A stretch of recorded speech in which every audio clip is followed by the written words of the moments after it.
우리 모두는 한 가지 공통점이 있는데요. 바로 우리 모두는 다 좋은 사람이 되길 원한다는 것입니다. 좋은 성격을 가진 사람, 배려심을 가진 사람, 이웃을 섬길 줄 아는 사람, 사랑이 넘치는 그러한 좋은 사람이 되고 싶은 마음이 우리 안에는 다 있습니다. 교회 안에서는 어떠한가요? 예배 잘 드리고 잘 섬기고 사람들과 큰 문제 없이 지낸다고 생각하면 우리는 어떠한 생각이 드나요? 내가 신앙생활을 잘한다고 여깁니다. 물론 이렇게 살면 당연히 좋죠. 그리스도인은 당연히 선하고 좋은 사람으로서 세상에서 그리스도의 빛을 발하는 존재가 되어야 합니다. 하지만 오늘 본문은 우리에게 이보다 더 근본적인 질문을 던지고 있는데요. 나는 좋은 사람인가? 보다 더 중요한 질문이 있습니다. 바로 나는 새 사람인가? 나는 거듭난 자인가라는 질문입니다. 오늘 본문에 나오는 니고데모는 당시 기준으로 보면 너무나도 좋은 사람이었습니다. 종교적으로 열심도 있었습니다. 사회적으로도 엄청난 인정을 받았죠. 도덕적으로도 수많은 사람들에게 존경을 받던 사람이 바로 니고데모입니다. 하지만 예수님은 그러한 니고데모에게 어떻게 말씀하셨나요? 너가 좋은 사람이 되는 것은 중요하지 않다. 너가 거듭나 새 사람이 먼저 되어야 한다. 이 말씀을 하신 것입니다. 사랑하는 성도 여러분, 오늘 본문을 통해서 우리는 거듭남, 이 거듭남이 무엇인지를 함께 나누길 원하는데요. 본문을 이해하기 위해서는 먼저 무엇을 알아야 될까요? 오늘 등장하는 예수님과 또 다른 주인공 니고데모가 어떤 사람인지를 알아야 합니다. 본문에서는 니고데모를 어떻게 소개하나요? 우리 다 함께 3장 1절의 말씀을 한 목소리로 읽도록 하겠습니다. 함께 읽겠습니다. 그런데 바리새인 중에 니고데모라 하는 사람이 있으니 유대인의 지도자라. 아멘. 이 짧은 한 절에 니고데모에 대한 수많은 총 세 가지의 설명이 있는데요. 첫 번째는 바로 니고데모는 바리새인이었습니다. 당시 유대 사회에서 하나님의 말씀과 율법을 철저히 지키려고 노력했던 사람이 바로 바리새인이죠. 율법을 사랑했고 정결하게 살기 위해 안식일과 각종 규례를 철저히 지켰습니다. 이 바리새인들이 세상 사람들 눈에 봤을 때는 어떻게 보였을까요? 누구보다 종교적으로 열심히 있고 누구보다 선하게 살려고 누구보다 하나님의 말씀을 지켜 살려고 노력했던 사람처럼 위대한 사람처럼 보였을 것입니다. 두 번째는 니고데모는 유대인의 지도자였습니다. 이 말은 그가 사내들인 공의원, 곧 유대 사회의 최고 지도층에 있던 사람이었다는 것을 의미하는데요. 쉽게 말하면 단순히 종교적인 사람이 아니라 사회적으로도 충분히 인정을 받았던 사람이었던 그런 영향력이 있던 종교 지도자였다는 말입니다. 마지막 번째는 니고데모는 바로 예수님을 무시하지 않았던 사람이었습니다. 우리는 흔히 바리새인을 생각하면 어떻게 생각하나요? 예수님과 척지던 사람, 예수님을 비난하고 공격했던 사람이라고 생각합니다. 하지만 니고데모는 예수님을 부정적으로 생각하지 않았습니다. 그리고 니고데모는 예수님을 향해 어떻게 말했나요? 랍비라고 말했습니다. 랍비는 존경의 표현입니다. 그는 예수님의 행한 표적을 보고 하나님께로부터 오신 선생이라는 것을 어느 정도 인정한 바리새인이었습니다. 니고데모는 그 당시에는 어쩌면 좋은 사람의 표본, 어쩌면 좋은 사람의 그 끝판왕에 있었던 사람이었을 것 같습니다. 종교적으로 열심도 있었죠. 사회적으로도 지위도 있었습니다. 도덕적으로 존경을까지 받고 하나님의 말씀을 너무나도 잘 알고 있었습니다. 그런 사람에게 예수님은 어떻게 말씀했나요? 너는 거듭나야 한다. 사랑하는 성도 여러분, 이 당시에 예수님의 말은 엄청난 충격이었는데요. 왜 그런가요? 예수님은 세리나 창기 같은 부정한 자들에게만 거듭남을 말한 것이 아니기 때문입니다. 가장 종교적이고 세상에서 도덕적으로 인정받은 그 괜찮은 사람에게 예수님은 이런 말을 한 것입니다. 어떻게 말했나요? 너는 좋은 사람으로는 충분하지 않다. 너는 먼저 새 사람이 되어야 한다. 좋은 사람인 것은 나에게는 중요하지 않다. 너는 먼저 거듭나야 한다. 이 말씀을 하신 것입니다. 우리 다 함께 3장 2절의 말씀을 한 목소리로 읽도록 하겠습니다. 함께 읽겠습니다. 그가 밤에 예수께 와서 이르되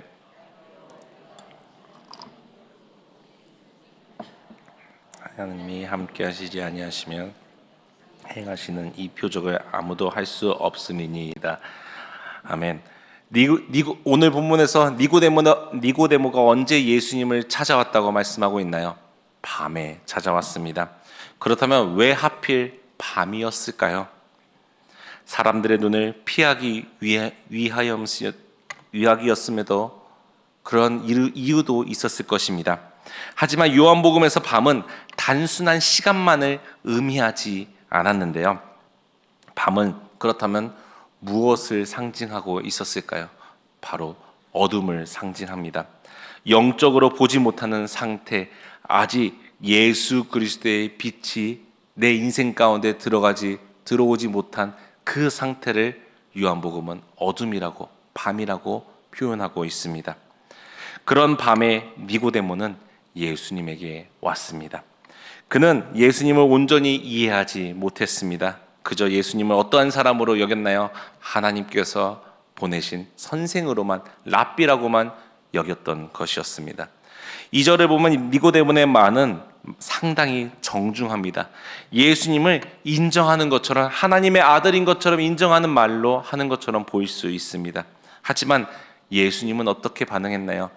니고데모의 말에 길게 대답하지 아니하고 어떻게 말씀했나요? 우리 다 함께 3절의 말씀을 한 목소리로 읽도록 하겠습니다. 함께 읽겠습니다. 예수께서 대답하여 이르시되 진실로 진실로 내게 이르노니 사람이 거듭나지 아니하면 하나님 나라를 볼 수 없느니라. 아멘. 곧바로 이 핵심의 말씀을 니고데모에게 말씀하셨습니다. 예수님은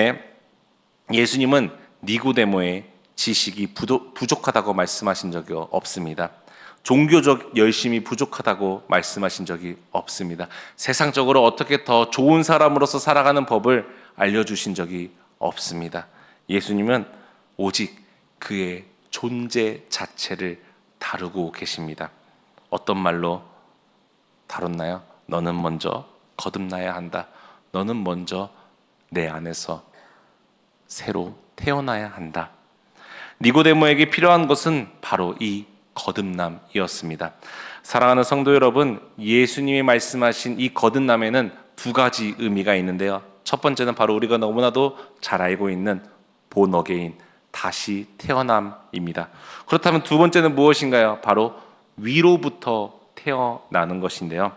거듭남은 단순히 새 출발을 결심하는 그 정도가 아닙니다.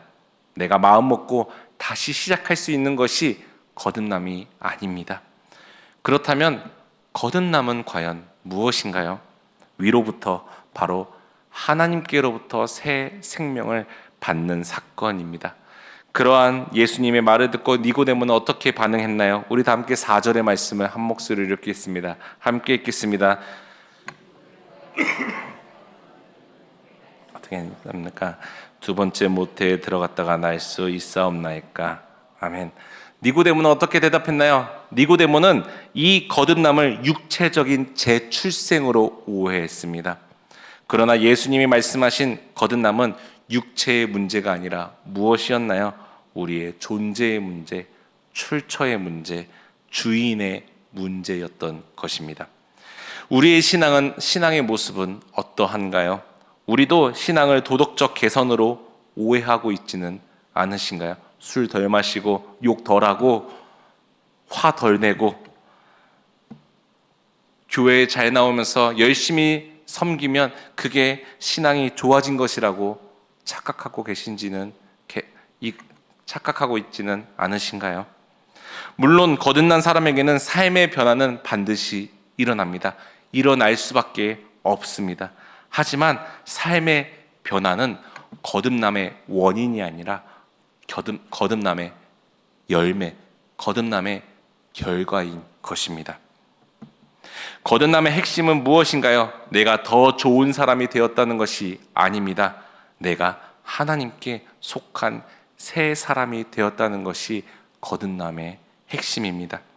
사랑하는 성도 여러분, 하나님을 안 믿어도 도덕적으로 잘 먹고 세상에서 좋은 사람이라고 칭함을 받으면서 살아갈 수 있습니다. 삶의 주인이 나 자신이어도, 내가 나를 우상 숭배하더라도 세상에서 좋은 사람이라고 칭함은 받을 수 있습니다. 하지만 거듭난 사람은 어떠한가요? 거듭난 사람은 좋은 사람과 정반대의 삶입니다. 거듭난 자는 자신의 의와 능력으로 살지 아니하고 오직 성령으로 사는 존재입니다. 내 인생의 주인이 내가 아니라 하나님이심을 인정하는 사람입니다. 죄를 합리화하지 않고 죄가 내 인생에서 이제 불편해지고 죄와 이제 싸우기 시작한 사람입니다. 이것이 바로 좋은 사람과 거듭난 사람의 차이점입니다. 사랑하는 성도 여러분, 거듭남을 이해하지 못하고 있는 니고데모를 향해 예수님은 어떻게 다시 설명하시나요? 우리 다 함께 5절의 말씀을 한 목소리로 읽겠습니다. 함께 읽겠습니다. 예수께서 대답하시되 진실로 진실로 내게 이르노니 사람이 물과 성령으로 나지 아니하면 하나님의 나라에 들어갈 수 없느니라. 아멘. 여기서 물은 무엇을 상징하나요? 죄 씻음, 정결함, 옛 삶과의 단절을 의미합니다. 그리고 성령은 무엇을 의미하나요? 새 마음, 하나님께 순종하는 내적 변화를 가리킵니다. 그렇다면 물과 성령으로 난다는 것은 어떠한 것을 의미하나요? 첫 번째는 바로 옛 죄에서 씻김을 받는 것입니다. 그렇다면 두 번째는 무엇인가요? 바로 성령으로 새 마음을 받는 것입니다. 우리는 이 거듭남을 얘기할 때 대표적으로 등장하는 것이 바로 홍해 사건입니다. 홍해를 이스라엘 백성이 어떻게 건넜나요? 하나님이 홍해를 가르시고 그 가운데로 건너서 출애굽해서 광야로 들어가게 되었습니다. 그렇다면 제가 여러 번 말씀드렸죠. 왜 하나님은 홍해를 갈라주셨을까요? 수많은 방법이 있었을 것입니다. 배를 타고 가도 됐었고, 수영을 해서도 이스라엘 백성들에게 이 홍해를 건널 수 있는 기회를 주셨을 수도 있었을 것입니다. 그렇다면 왜 하나님은 하필 홍해를 갈라서 그 사이로 이스라엘 백성들을 지나가게 했을까요? 그것은 바로 오직 이것은 하나님만이 할 수 있는 초월적인 방법이었기 때문입니다. 여러분 한번 상상해 보시기 바랍니다. 만약에 이스라엘 백성들이 자기의 힘과 자기의 능력과 자기의 의지로 이 홍해를 건넜다면 어떻게 여겼을 것일까요? 이 거듭남은 나의 노력이 들어가 있다. 이 구원은, 나의 출애굽은 나의 능력으로 이루어진 것이다. 나의 공로를 이 구원에 넣게 되었을 것입니다.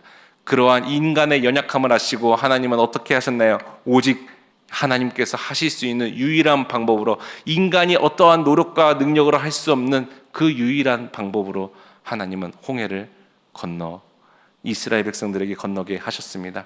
그렇다면 무엇을 의미하는 건가요? 홍해는 오직 거듭남은 하나님의 은혜로만 가능한 것입니다. 우리는 우리의 능력으로 이 홍해를 건넌 것이 아닙니다. 오직 하나님의 은혜로 말미암아 하나님이 홍해를 갈라주시고 우리가 물과 성령으로 새 사람이 되고 본 어게인을 한 것입니다. 이것이 바로 홍해의 상징입니다. 사랑하는 성도 여러분, 거듭난 사람은 단순히 과거가 지워진 사람이 아닙니다. 거듭나서 새 생명을 받은 사람이 것이죠. 그래서 거듭난 사람에게는 어떠한 특징이 있나요? 여기 계신 성도님 중에 대부분은 하나님의 그 거듭남을 여러분들 인생에서 홍해를 주님의 은혜로 건너신 분이라 생각합니다.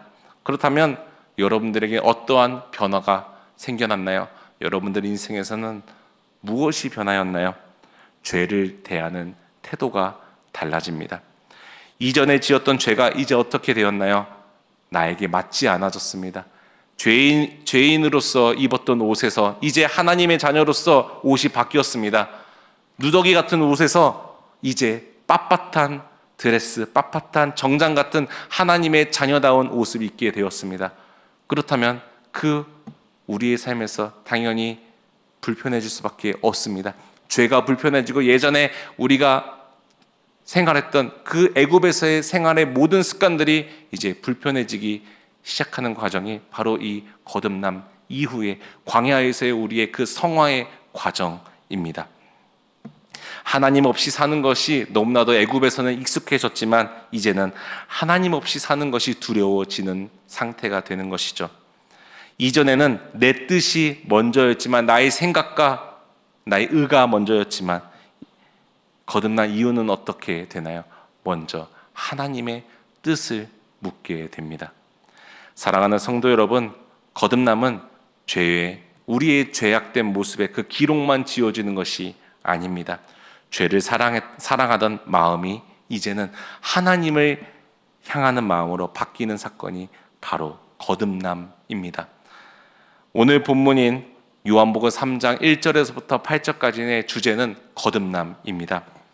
하지만 요한복음 3장은 거기서 끝나지 않죠. 우리 다 함께 14절의 말씀을 한 목소리로 읽겠습니다. 함께 읽겠습니다. 모세가 인자도 들려야 하니니. 아멘. 사랑하는 성도 여러분, 모세가 광야에서 뱀을 든 것은 무엇을 의미하나요? 민수기 21장에 나오는 놋뱀 사건을 의미하죠. 그렇다면 이 놋뱀 사건은 어떤 사건이었나요? 너무나도 잘 알고 계시죠? 이스라엘 백성들이 출애굽해서 홍해를 건너 광야에서 살아갈 때 이 하나님의 백성으로서 입는 옷이 너무나도 계속 익숙해지지 않는 거예요. 나는 애굽에서의 삶이 추억되고 애굽에서의 삶이 더욱더 그리워지고 하나님을 이제 원망하기 시작한 것이었죠. 그러자 그들이 이제 불뱀에 물려 죽게 되었습니다. 그때 하나님은 어떻게 말씀하셨나요? 모세에게 놋뱀을 만들어 장대 위에 매달라고 했습니다. 그리고 불뱀에 물린 자들이 위에 달린 그 놋뱀을 바라보면 산다고 말씀하셨죠. 그렇다면 놋뱀을 무엇을 상징하나요? 십자가에 달리실 예수 그리스도를 의미한 것이죠. 그래서 14절에 나오는 들린다의 그 단어의 의미는 예수님이 십자가에 달리실 것을 상징합니다. 여러분들에게 묻습니다. 우리가 결심한다고 해서 거듭날 수 있나요? 우리가 착해진다고 해서 거듭남을 경험할 수 있나요? 거듭남은 오직 우리가 예수 그리스도의 십자가 안에서만, 성령의 역사 안에서만 일어나게 됩니다. 우리가 죽어 마땅한 죄인이었지만 어떻게 우리가 새 사람이 될 수 있었나요? 예수님이 우리 대신 죽으시고 부활하심으로써 새 생명의 길을 열어 주셨기 때문입니다. 우리가 연 것이 아닙니다. 예수님이 죽음을 통해서 우리 인생의 홍해를 열어주신 것입니다. 그래서 거듭남은 도덕적 변화가 아닙니다. 많은 성도님들은, 교회 다니는 사람들은 이 거듭남을 우리가 착해지는 것, 선해지는 것, 순해지는 것으로만 생각할 때가 있습니다. 거듭남은 그러한 것이 아니라 복음의 사건입니다. 내가 나를 변화시켜서, 내가 스스로 나를 고쳐서 하나님에게로 가는 것이 아닙니다. 예수님이 먼저 살리시기 위해 이 땅에 오셨고 죽으셨고 부활하셨기 때문에 성령으로 우리는 거듭날 수 있게 된 것입니다. 사랑하는 성도 여러분, 우리 모두는 좋은 사람이 되려고 노력해서 구원받은 자들이 아닙니다. 오직 예수 그리스도의 십자가와 성령으로 새 사람이 되었기 때문에 거듭나게 되었고, 오늘날 이 예배당에 나와서 하나님을 영과 진리로 예배할 수 있게 된 것입니다. 만약에 우리가 우리의 능력으로 구원받을 수 있게 되었다면 이 자리에 앉아 있는 사람은 아무도 없었을 것입니다. 지난주에 한국을 뜨겁게 달궜던 인물이 있었는데요. 누구인가요? 젠슨 황입니다. 누군지 아시나요? 세계 시총 1위 기업 CEO입니다. 세계 시총 1위가 어떠한 기업인지 아시나요? 바로 엔비디아인데요. 이 사람이 한국에만 오면 너무나도 인기가 많습니다. 이유는 먼저 세계 시총 1위 기업이기 때문이고, 두 번째는 이 게임을 해본 사람들은 한 번쯤은 이 엔비디아 회사의 도움을 받았기 때문입니다. 그래픽 카드를 먼저 만들었던 회사였기 때문에 컴퓨터 게임을 하고 PC방에 가면 당연히 엔비디아 그래픽 카드가 그 컴퓨터에 있어야지만 원활한 게임을 가능했기 때문입니다. 그래서 이 한국 사람들에게는 너무나도 친근한 회사가 이 엔비디아 회사입니다. 이 사람이 이제 한국에 와서 한 프로그램에 출연했는데요. 혹시 보신 적이 있으신가요? 유퀴즈라는 프로그램에 나왔습니다. 저도 지금 엔비디아 그래픽 카드를 이제 사용해서 컴퓨터를 사용하고 있는 사람으로서 너무나도 반갑더라고요. 왠지 모른 그런 친밀감이 있었습니다. 그래서 이 프로그램을 봐서 이제 MC를 맡고 있는 유재석 씨가 젠슨 황에게 이러한 질문을 했습니다. 엔비디아 회사에서 눈여겨보는 인재상이 무엇인가요? 이렇게 젠슨 황에게 질문을 한 것입니다. 젠슨 황은 어떻게 대답했을까요? 우리는 보통 좋은 스펙, 좋은 지능, 좋은 학벌, 뛰어난 IQ를 받은 사람들을 많이 그러한 대기업에, 세계적으로 큰 대기업에 들어갈 거라고 생각하는데요. 젠슨 황은 의외의 대답을 말했습니다. 지능은 이제 흔한 상품이 되었다고 말했는데요. 너무나도 학벌 좋은 사람들이 흔해졌습니다. 이제 아이비리그 명문대 나온 사람들이 비일비재한 것이죠. 이제는 더 이상 그런 학벌 좋은 사람들, IQ가 높은 사람들이 특별하지 않다고 합니다. 심지어 이제는 뭐가 있나요? 인공지능, AI가 있습니다. 가게 사장님부터 아르바이트생까지 모두가 다 개발자가 될 수 있고, 쉽게 우리가 예전에는 전문가가만 할 수 있었던 모든 것을 이제는 AI를 통해서 쉽게 접근하고 쉽게 이뤄낼 수 있는 세상을 우리는 이제 살아가고 있습니다. 그렇다면 어떤 사람이 좋은 인재상인가? 젠슨 황은 이렇게 대답했습니다. 가장 중요한 것은 인간성이라고 합니다. 함께 일할 사람을 찾으려면 먼저 베풀 줄 아는 사람, 좋은 사람을 찾아야 된다고 말합니다. 이것이 바로 엔비디아가 찾는 인재상이라고 말합니다.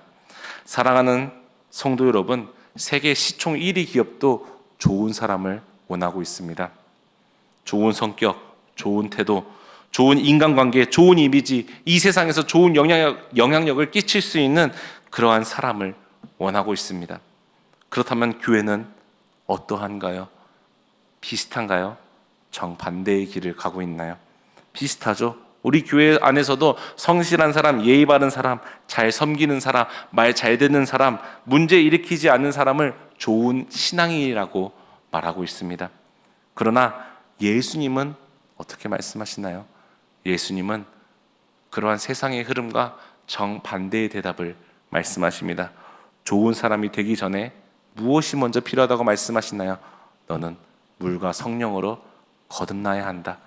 좋은 사람이 되는 것은 너가 추구해야 되는 것이 아니라 당연한 결과이다. 너가 거듭나면 좋은 사람이 될 수밖에 없다. 그렇기 때문에 너는 먼저 좋은 사람이 되려고 하지 말고 거듭나야 된다. 너는 죽고 이제 예수 그리스도로 살고 너의 안에, 내 마음 안에 성령 충만을 경험하면서 거듭나면 너는 좋은 사람이 될 수밖에 없다라고 말씀합니다.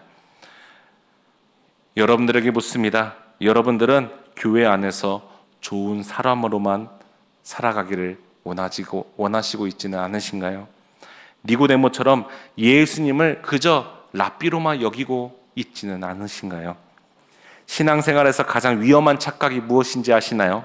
바로 나는 괜찮은 사람이다. 이 정도면 충분하다. 이 정도면 만족한다. 라는 그러한 착각입니다. 그러나 오늘 본문은 우리에게 이렇게 말씀합니다. 예수님은 괜찮은 사람이 필요한 것이 아니라 거듭난 새 사람을 필요로 하십니다. 그렇다면 거듭난 사람인지 아닌지를 어떻게 알 수 있나요? 거듭난 사람은 교회 안에서만 확인되는 것이 아닙니다. 거듭난 사람은 세상 속에서 달라진 삶을 살 수밖에 없습니다. 가정에서, 나의 직장에서, 나의 일터에서 달라지게 될 것입니다. 돈을 대하는 태도가 달라지게 될 것이고 죄를 대하는 태도가 달라지게 될 것입니다. 사랑하는 성도 여러분, 거듭난 사람은 세상에서 완벽히 벗어난 사람이 아닙니다. 세상과 철저히 구별되어서 따로 떨어진 사람들이 아닌 것이죠. 오히려 거듭난 사람은 세상 한가운데로 스스로 들어가서 하나님 나라의 방식으로 살아가는 사람입니다. 이것이 바로 거듭나지 아니하면 하나님 나라를 볼 수 없다라는 의미인 것이죠. 거듭나면 우리는 세상 한복판에서 그 어둠 가운데서 하나님 나라를 누리게 될 것입니다. 좋은 사람은 사람들에게 인정받고 칭찬받고 이름을 남기는 것을 목표로 삼을 수 있습니다. 하나님 없이는 우리 인생의 목적은 이러한 것밖에 될 수 없는 것이죠. 하지만 거듭난 그리스도인은 다릅니다. 우리는 이 땅에서 하나님 나라를 드러내는 것을 목표로 삼습니다. 나를 통해서 하나님을 드러내는 것, 나를 통해서 예수 그리스도의 이름과 예수 그리스도의 향기가 내가 사랑하는 이웃에게 전달되는 것을 목표로 삼고 살아가는 것이죠. 기독교는 좋은 사람이 되는 종교가 아닙니다. 선한 사람을 양육하는 그러한 곳이 아닙니다. 새 사람이 되는 복음입니다. 오늘 우리의 기도가 이것이 되기를 바랍니다. 주님, 좋은 사람으로 만족하지 않게 하시고 성령으로 거듭난 새 사람으로 살게 하옵소서. 이러한 고백이 우리 모두의 고백이 되길 간절히 소망합니다. 제가 이 제주도 국내 선교를 준비하면서 기도하면서 정한 주제가 바로 이 거듭남입니다. born again. 왜 정했을까요? 청년 시절에 가장 중요한 것은, 신앙에서 가장 중요한 첫 번째 단계는 바로 이 거듭남이기 때문입니다. 우리가 아무리 열심히 섬기고 열심히 교회에서 활동한다고 해도 거듭나지 아니하면 그것은 주님에게 진정한 필요한 사람이 되는 것이 아닙니다. 우리가 먼저 이 거듭남을 경험해야 됩니다. 거듭남을 경험하면 그 다음에 경험해야 될 것은 무엇입니까? 광야에서 날마다 거듭나면서 오직 하나님만을 의지하는 법을 배우면서 살아가야 합니다. 매일 내 인생에 만나와 매출하길 바라면서 매일 나의 인생에 세상의 모든 것을 버려놓고 구름기둥과 불기둥으로 나를 지켜주시는 주님만을 철저히 의지하는 법을 배우면서 살아가게 될 것입니다. 우리 모두가 이 거듭남을 경험하면서 광야의 인생 가운데 함께 동역자로서 이 성화의 과정을 잘 지나가면서 합력하여 선을 이루고 예수 그리스도만을 드러내는 그러한 성도 여러분 모두가 되기를 주님의 이름으로 간절히 소망합니다. 아멘. 기도하겠습니다.